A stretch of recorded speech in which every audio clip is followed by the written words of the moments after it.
This is All India Radio. In the program Spotlight, we now bring you a discussion on Prime Minister's visit to Ladakh. The participants are Kamar Aga, strategic analyst, and Simran Sodhi, journalist.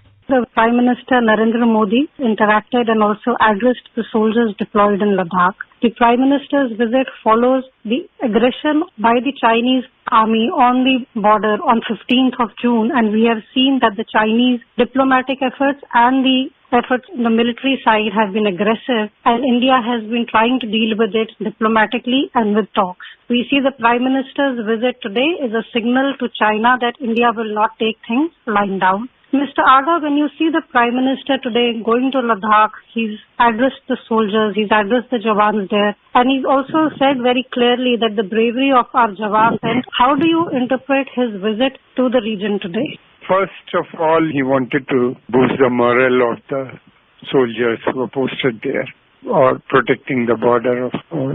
Secondly, it was also a message to the Chinese government, as you said, that India will take this matter very seriously and will not compromise with the security and integrity of the country. And he has earlier also promised that the India will not part even an inch of land to anybody, to any country for that matter. So visit becomes very important. The timing is very important also. And then he wanted to find out what is happening there, ground realities. The best thing was to go there at the ground zero, meet the soldiers and the officers, find out the actual situation. He was accompanied by CDS as well as the army chief, and they had a talk with the commander over there, which means the immediate requirement or immediate steps he could take over there. So that way the visit becomes very, very important. It was a message to China as well as, I believe, to other neighbors, and that India is serious, India is prepared for any eventuality or will deal with any country.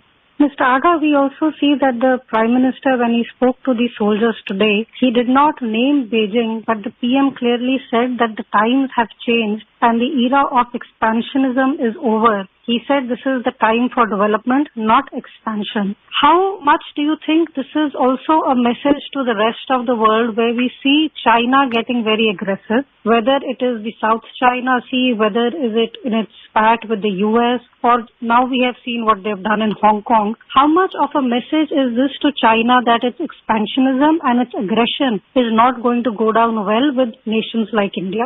It is a very important message that summarizes India's policy as well as, and a message, it makes it categorically clear that the era of expansionism is over.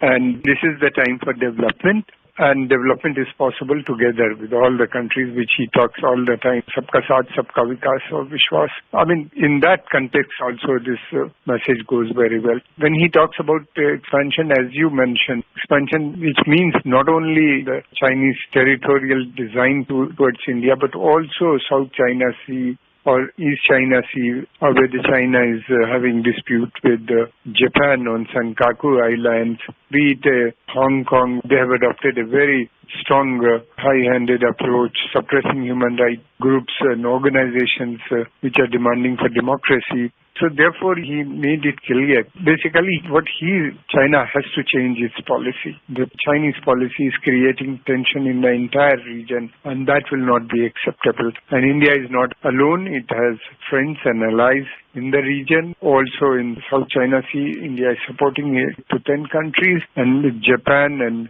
South Korea, we have a very good ties. Besides this, India has also made it clear, let's get involved in development, not in expansionism. India wants peace. India wants development. India is totally opposed to war, but at the same time, fully prepared to deal with any eventuality.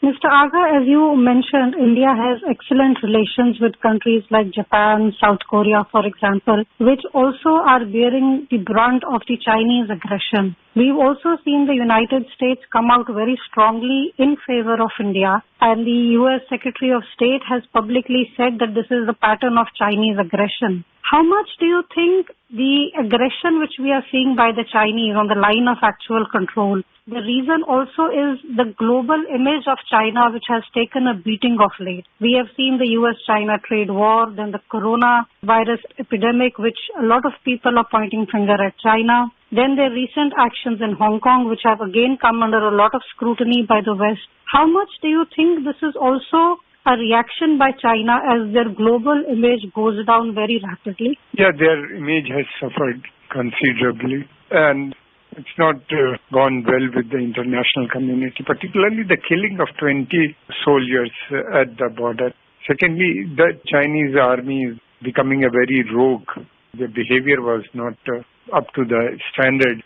Secondly, the trust deficit is there. The international community has come to understand that China cannot be trusted. But there is a big difference between what they are talking and actual actions are totally incompetent. Thirdly, it has also realized that China has no respect for international treaties and obligations. We have a treaty with China. We have ceasefire agreement with China, and yet it is violating. Not only with us, as you mentioned, the South China Sea, they have lost the case in the international court. Then that is the international waterway. There also 8 countries are having problem with China. Malaysia, Indonesia, Brunei, Maldives, all these countries having problem with China. So, and what they are doing actually, how they are suppressing the unarmed, peaceful demonstrators in Hong Kong. We see very disturbing images every day on our television set. So the image of China, and at the same time China trying to establish a new economic order or new international order, that would be horrible, that would be sad for any country, But China may be economically very rich or might have made a lot of money, but at the same time, China doesn't have international clout. It lacks that understanding. They have a very good business ties with many countries, but as a dependable ally, it has very few, mainly Pakistan and North Korea. If you come to see only these 2 countries which are totally aligning with China, rest of them either are not in support of it, or even Russia, is not happy with the development, what has happened at the border, trying to counsel China not to enlarge the conflict over there. So China is virtually getting isolated in international community. I hope they will understand. There is another problem in China. Internal conflict is growing within the China, particularly within the Communist Party. And to me, it looks, the President Xi and the army has aligned one side, and Chinese Communist Party is drifting the other side. Large number of people within the party, they're not happy because the way President Xi is behaving. He wants to behave like a Chairman Mao Zedong. You can't become a Mao in 21st century. That era was ended. But in 2020, it's not acceptable to the Chinese people themselves. Millions of people are unemployed. Thousands of companies have closed down in China. Whenever the internal crisis grows in China, the President Xi try to divert it with India or South China Sea or with Hong Kong now. He would take up the issue of Senkaku Island in East China Sea with Japan. So that is their very old tactics. Now we are fully prepared to deal with Chinese army or Chinese forces at the border. China was surprised to see the fast troop movement at the border. Within no time, Indian troops were deployed at Ladakh. That shows the readiness of Indian forces. And Army Chief as well as the Prime Minister, they assured that they will not allow a single inch of land to be parted with China or any other country. So this visit becomes very important. What Prime Minister has said, he wanted to communicate it to the people of this country, or reiterated the same commitment, going there, meeting with the soldiers, and then assessing the situation at the ground zero. Mr. Aga, the Indian and Chinese military leaders, they are holding series of meetings. At the diplomatic level, also talks are going on between India and China. How do you see the way forward, especially given the fact that, as you also pointed out, that it is very difficult for any country and for India especially to trust China and its motives? Yes, trust deficit is there. We cannot believe what Chinese are talking. But at the same time, we are not alone. We have supporters most of the countries in South China Sea, about 8 to 10 countries are with us. Indonesia, Malaysia, or Brunei, they are also not happy with the China. On this matter, most of these countries look towards India for support. Vietnam, we are dealing with them. What we want, we don't want war. What we want China to honor the treaties and fulfill its obligation. Besides this, we want settlement of all these disputes through negotiation. And China has lost the dispute in international court, about the South China Sea. We believe that the South China Sea is an international waterway. Without hindrance, the ships should be allowed to pass through. And we have the support of the Western nation. Americans have already come out in support of us. And Russia is also old trusted ally of India. I hope China would understand. Otherwise, China will have far-reaching consequences, what it has done at the border. Mr. Aga, as we see the India-China relations and the tensions that have built into it, and the Prime Minister's visit today, they're talking to the Indian soldiers and also sending a very clear message to China that India is today in a position where we will protect our land and not take things lying down from China. Do you also feel that this is maybe somewhere a fresh beginning in India-China relations where, to the surprise of China, it finds India talking from a position of strength? Yes, of course. That was demonstrated by the Prime Minister visit and his resolve to settle issues by any means. Secondly, yes, relation has suffered a setback between the two countries. There is no doubt about it. We tried hard to improve our ties with China. We had a bilateral trade about $92 billion last year. This will go down further in the next couple of 2 or 3 years because India has now adopted the policy of self-reliance, as Prime Minister Modi has mentioned in one of his address to the nation. And India wants to become a global production hub and service provider center. Large number of American and Western nation companies operating in China, they are moving their investment to India, planning to India, Vietnam, and some other Southeast Asian country. And yes, this trust deficit will remain. It is up to China. They have to show and come settle their dispute as soon as possible without delaying it.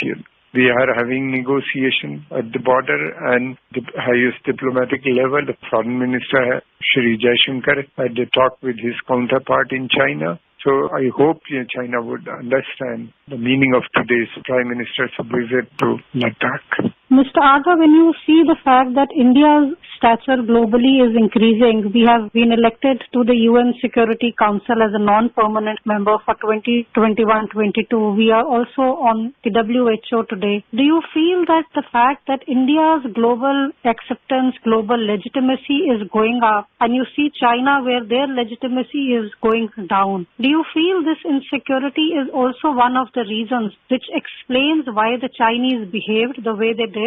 Do you feel that this is also somewhere a part of the explanation? The Indian economy started growing and reached to 8 to 10% economic growth, 8% economic growth continuous for many years. That was a major worry for China. Secondly, the Europe and American at the same time decided to move out their investment from China to India and some other countries. After the COVID-19, so many companies are going to move out from China. And India is the destination for many companies because we have cheap labor, we have computer-savvy, English-speaking technical class in this country, and we have an old industrial culture, our industries, and we have a democracy, rule of law, and we have a good relation with Western European countries, America, and other countries of the region and the world. So actual thing is that China doesn't want India to emerge as a major global power, especially at the time when its own image is down in the international community. This was a hasty decision. I believe it is backfired and has further damaged China's reputation internationally. As Mr. Aga pointed out, it is up to China to understand the situation and take this forward. And with our focus today on the Prime Minister's visit and having sent a clear message to China, we bring today's discussion to an end. Thank you. Thank you. You were listening to a discussion on Prime Minister's visit to Ladakh. The participants were Kamar Aga, strategic analyst, and Simran Sodhi, journalist. This program was produced and presented by the News Services Division of All India Radio. You can listen to it on our mobile app, News on AIR. This program is also available on our website, newsonair.com. You may email your opinion about this program at airnsdtalks@gmail.com.